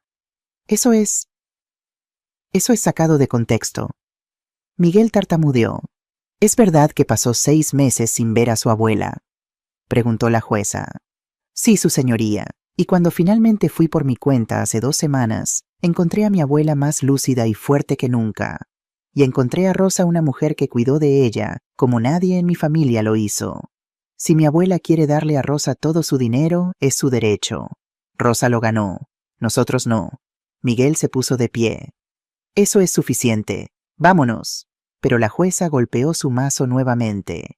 Siéntese, señor Ramírez. No ha sido despedido. Luisa bajó del estrado y caminó hacia mí.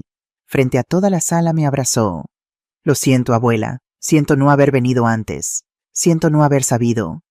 No es tu culpa, cariño. Susurré abrazándola fuerte. La jueza González cerró su carpeta con un golpe seco. He escuchado suficiente. Voy a tomar un receso de 1 hora para deliberar. Vuelvan a las 17:00 para la decisión. A las 17:00, exactamente, la jueza González regresó. Toda la sala se puso de pie. Siéntense, ordenó. Su rostro era inescrutable. He revisado cuidadosamente toda la evidencia presentada. Testimonios médicos, documentación financiera, testimonios personales y la cláusula 7 del testamento de Javier Ramírez. Miguel se inclinó hacia adelante, sus manos apretadas. Mi decisión es la siguiente. La petición de declaración de incapacidad es denegada. El grito de alegría de Rosa fue audible en toda la sala. Antonio apretó mi mano. No solo encuentro que la señora Gabriela Ramírez está en pleno uso de sus facultades mentales, sino que encuentro las acciones de los demandantes profundamente preocupantes. Este tribunal ve claramente un patrón de negligencia familiar y potencialmente abuso financiero hacia una persona mayor. Miguel se puso pálido. Además, continuó la jueza, ordeno que los 3 demandantes paguen todos los costos legales de la defensa, que estimo en aproximadamente 25.000 euros. Y advierto a los señores Ramírez que cualquier intento futuro de acoso legal contra su madre será visto como persecución y será sancionado más severamente. Golpeó el mazo. Caso cerrado. Afuera del tribunal los periodistas nos rodearon. Las cámaras parpadeaban, los micrófonos se extendían. Doña Gabriela, ¿cómo se siente? Victoriosa, respondí con una sonrisa. Y esperanzada de que mi historia ayude a otras personas mayores a defenderse contra el abuso familiar. Rosa, ¿qué planes tiene ahora? Rosa, todavía llorando de alegría, respondió: voy a trabajar más duro que nunca para demostrar que la confianza de la señora Gabriela no fue mal puesta. Y voy a aprender todo lo que pueda sobre negocios para honrar esta oportunidad. ¿Y su relación con sus hijos? Miré hacia donde Miguel, Carlos y Diego salían del tribunal por una puerta lateral evitando las cámaras. Eso, dije suavemente, depende de ellos. Mi puerta está abierta para quienes vengan con humildad y amor verdadero, pero está cerrada permanentemente para la codicia. Luisa estaba a mi lado sosteniéndome el brazo. Yo voy a quedarme con mi abuela un tiempo, anunció. Tengo mucho que aprender de ella. Los días siguientes fueron de ajustes. Rosa oficialmente tomó su posición como CEO de Renacimiento Participaciones. La primera semana fue abrumadora para ella. No sé qué estoy haciendo, me confesó la tercera noche rodeada de papeles y reportes financieros en el comedor. Estos números, estas decisiones. Señora, ¿y si arruino todo? Me senté junto a ella. ¿Crees que yo sabía qué hacía cuando Javier y yo abrimos nuestro primer restaurante? Tenía 22 años, Rosa. Nunca había administrado ni un puesto de churros. Pero tenía algo más importante que conocimiento, tenía hambre de aprender y miedo de fallar. Ese miedo te mantiene alerta, te hace trabajar más duro. Pero usted tenía a su esposo y tú me tienes a mí. Voy a enseñarte todo. Cada truco, cada lección, cada error que cometí. No estás sola, hija. Contraté a una consultora de negocios, Marta Serrano, una mujer brillante de 45 años, para que fuera mentora de Rosa. También inscribí a Rosa en un programa ejecutivo de la Escuela de Negocios de Barcelona. Vas a aprender haciendo, le dije, pero también vas a aprender la teoría. Necesitas ambas. Mientras tanto, mis hijos enfrentaban las consecuencias de sus acciones. Miguel perdió a varios clientes del hotel cuando la historia se hizo viral. No quiero hacer negocios con alguien que traiciona a su propia madre, decían. Elena pidió el divorcio. Se llevó a Luisa y se mudó a un apartamento más pequeño. Carlos vino a verme 2 semanas después del juicio. Llegó solo sin Patricia. Mamá, dijo cuando abrí la puerta. ¿Puedo entrar? Lo dejé pasar. Se sentó en la sala en el mismo sofá donde 6 meses atrás habían decidido contratar a Rosa en lugar de cuidarme ellos mismos. Patricia se fue, dijo sin preámbulo. Me dejó. Dijo que si no tenía acceso a tu dinero no tenía interés en estar casada conmigo. Lo siento, Carlos. No lo sientas. Tenías razón. Sobre ella, sobre mí, sobre todo. Empezó a llorar. Fui tan cobarde, mamá. Tan débil. Dejé que ella me manipulara, que Miguel me manipulara. Y perdí lo más importante, a ti. No me has perdido, Carlos. Estoy aquí. Puedo volver a trabajar no como gerente, como lo que sea. Lavaplatos si es necesario. Solo quiero demostrarte que puedo cambiar. Miré a mi hijo de mediana edad llorando como un niño y vi al chico que solía ser antes de que la vida lo endureciera. Lunes 8 a.m., restaurante del Bourne. Rosa será tu jefa. Si ella dice que estás haciendo un buen trabajo, consideraré darte más responsabilidades. Pero Carlos, una sola mentira, un solo intento de manipular la situación, y se acabó para siempre. ¿Entiendes? Sí, mamá. Gracias. Gracias. Diego tomó un camino diferente. 2 semanas después del juicio me llamó desde un centro de rehabilitación en las afueras de Barcelona. Mamá, me internaron, voluntariamente. Tengo un problema serio con el alcohol y el juego. Lo admito, voy a estar aquí por 3 meses. Me alegra escucharlo, Diego. Cuando salga, si todavía quieres verme, me gustaría intentar tener una relación real contigo. No por dinero, solo porque eres mi madre y te quiero. Cuando salgas, llámame. Estaré aquí. Miguel no se contactó. Según me contó Elena cuando vino a tomar té una tarde, él había vendido su parte de los negocios familiares, ese 10% que tenía sin poder de voto para pagar sus deudas legales. Se había mudado a Madrid intentando empezar de nuevo donde nadie conociera su historia. Está amargado, dijo Elena. Culpa a todos menos a sí mismo. Pero Gabriela, yo quería que supieras, Luisa y yo estamos bien. Ella está estudiando diseño gráfico y es brillante. Y yo estoy aprendiendo a vivir sin lujos innecesarios. Es liberador en realidad. 3 meses después celebramos una pequeña reunión en mi casa. Rosa, con tremenda emoción, presentó su primer reporte trimestral. Las ganancias subieron un 12%. Anunció, sus manos todavía temblando un poco. Renegociamos contratos con proveedores, abrimos un nuevo restaurante de tapas en Gracia y creo que lo estoy haciendo bien. La mesa estalló en aplausos. Estaban Antonio, Marta, la consultora, Luisa, los 2 hijos de Rosa, Mateo y Andrés, que ahora venían regularmente a visitarnos, y Carlos. Carlos había estado trabajando duro. Había empezado como ayudante de cocina, luego pasó a sous chef, y ahora Rosa le había dado la oportunidad de desarrollar un nuevo menú de fusión catalana latinoamericana. Es bueno, había dicho Rosa con sorpresa. Realmente bueno. Tiene talento cuando se enfoca. Después de la cena, Rosa y yo nos quedamos solas en la terraza mirando las luces de Barcelona. ¿Sabes qué día es mañana?, me preguntó. Viernes. No, señora. Hace exactamente 1 año que toqué el timbre de su casa por primera vez. 1 año desde que todo comenzó. Lo había olvidado completamente. 1 año, repetí asombrada. Parece una vida entera. Para mí lo es. Hace 1 año era una cuidadora con deudas. Ahora soy... no sé ni cómo describirme. Eres CEO de una empresa de 4 millones de euros. Eres estudiante de negocios. Eres mentora para tus hijos. Y eres... puse mi mano sobre la suya, mi hija del corazón. Y usted es la madre que siempre soñé tener, Rosa susurró. Nos quedamos en silencio confortable, 2 mujeres que el destino había unido de la manera más extraña, pero ahora inseparables. Señora, Rosa dijo después de un rato, ¿alguna vez se arrepiente de todo esto de la guerra con sus hijos? Pensé en la pregunta honestamente. Me arrepiento del dolor. Me arrepiento de que llegáramos a esto. Pero no me arrepiento de defender mi dignidad. Porque al final, Rosa, enseñé una lección invaluable: el amor no puede ser comprado, pero el respeto puede ser exigido. Y las mujeres, sin importar su edad, nunca deben aceptar ser tratadas como menos de lo que valen. La Navidad llegó rápido. Era mi primera Nochebuena sin Javier en la que no me sentía devastadoramente sola. Rosa y sus hijos se quedarían conmigo. Luisa también vendría.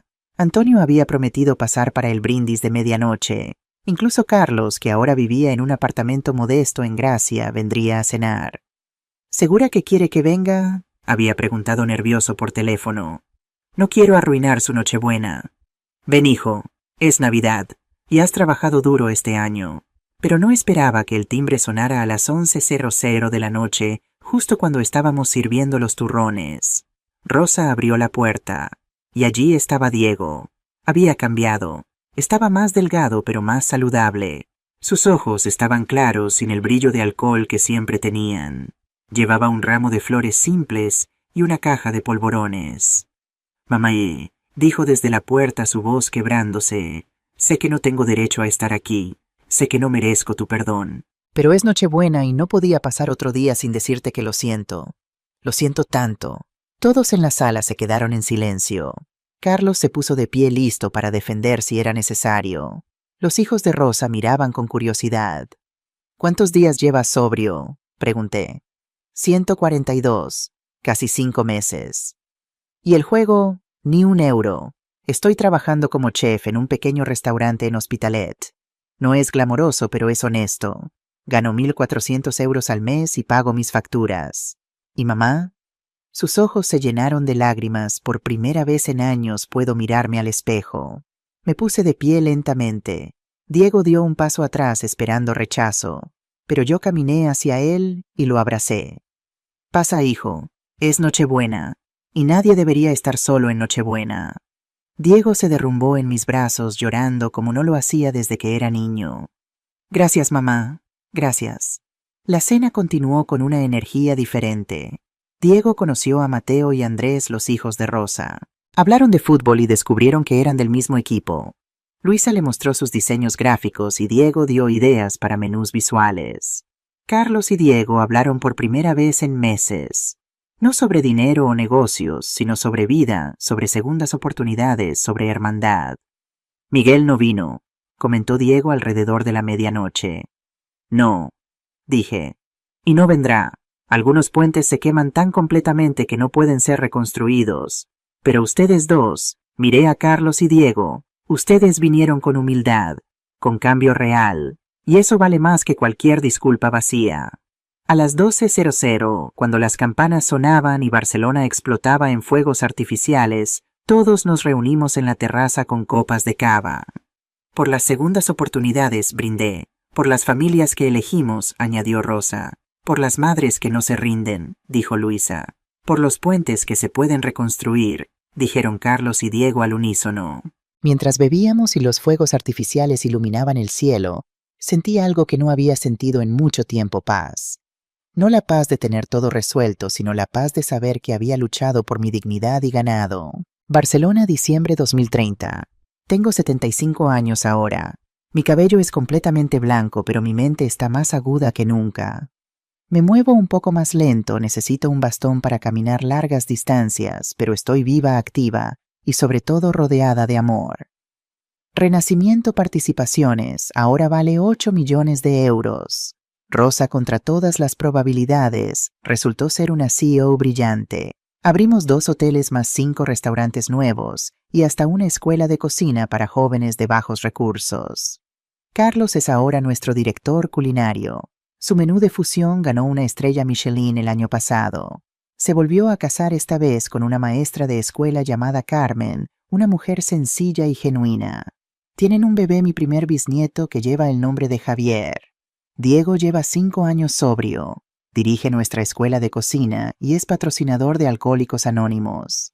Ayuda a otros hombres a encontrar el camino que él casi perdió. Se reconcilió con Sofía y aunque no volvieron a estar juntos, ahora son amigos y copadres efectivos.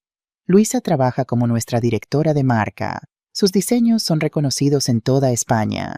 Vive en un loft moderno en El Born y tiene una novia que es fotógrafa. Elena, su madre, dirige nuestro departamento de recursos humanos. Resultó tener un talento natural para leer a las personas. Los hijos de Rosa, Mateo y Andrés, están en la universidad. Mateo estudia ingeniería, Andrés está en la escuela de negocios. Ambos trabajan part-time en nuestros restaurantes. Son como mis nietos. ¿Y Miguel? Miguel nunca regresó. Supe por Elena que se casó de nuevo en Madrid, que tiene un pequeño negocio de consultoría, que ocasionalmente pregunta por mí, pero que su orgullo todavía es demasiado grande para admitir que estaba equivocado. Dejé de esperar su llamada. Algunas heridas son demasiado profundas. Hoy es un día especial. Estamos inaugurando nuestro restaurante más nuevo, Casa Rosa, en honor a la mujer que salvó mi vida y se convirtió en mi socia, mi amiga, mi hija del corazón. La ceremonia de apertura es grande. Están todos los empleados, la prensa, clientes importantes. Rosa está nerviosa ajustándose su vestido elegante. ¿Lista, Moen?, le pregunto. Con usted a mi lado siempre. Cuando corto la cinta roja y las puertas se abren, veo algo que me hace llorar. En la pared principal del restaurante hay un mural enorme. Es una pintura de dos mujeres, una mayor, una más joven, cocinando juntas. Al pie dice: dedicado a todas las mujeres que se niegan a ser silenciadas, que luchan por su dignidad, que construyen nuevas familias cuando las viejas las fallan. Gabriela en Rosa 2030. Esa noche, después de que todos se fueron, Rosa y yo nos sentamos en mi terraza favorita como hemos hecho 1000 veces antes. ¿Sabes qué?, digo. No cambiaría nada. Ni siquiera el dolor. Especialmente no el dolor. Porque el dolor me enseñó quién era yo realmente. Me enseñó que el amor verdadero no viene siempre de donde esperamos. Y me dio a ti. Y a mí me dio una madre. Rosa sonríe. Una jefa, una mentora, una amiga. ¿Recuerdas ese primer día cuando llegaste a mi puerta? ¿Cómo olvidarlo? Usted era tan hostil. Estaba rota, traicionada, perdida. Y ahora estoy completa. No porque tenga dinero o negocios exitosos, sino porque aprendí que mi valor no depende de cuánto me amen otros, sino de cuánto me amo a mí misma. Y esa, levanto mi copa de vino, es la lección más valiosa de todas. Brindamos mientras el sol se pone sobre Barcelona por 1000ª vez desde que comenzó esta historia.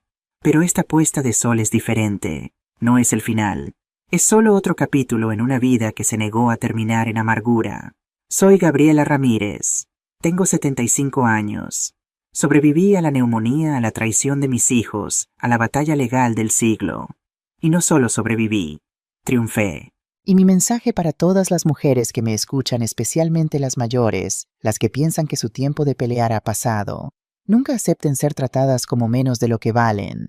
Nunca permitan que la edad sea usada como excusa para silenciarlas.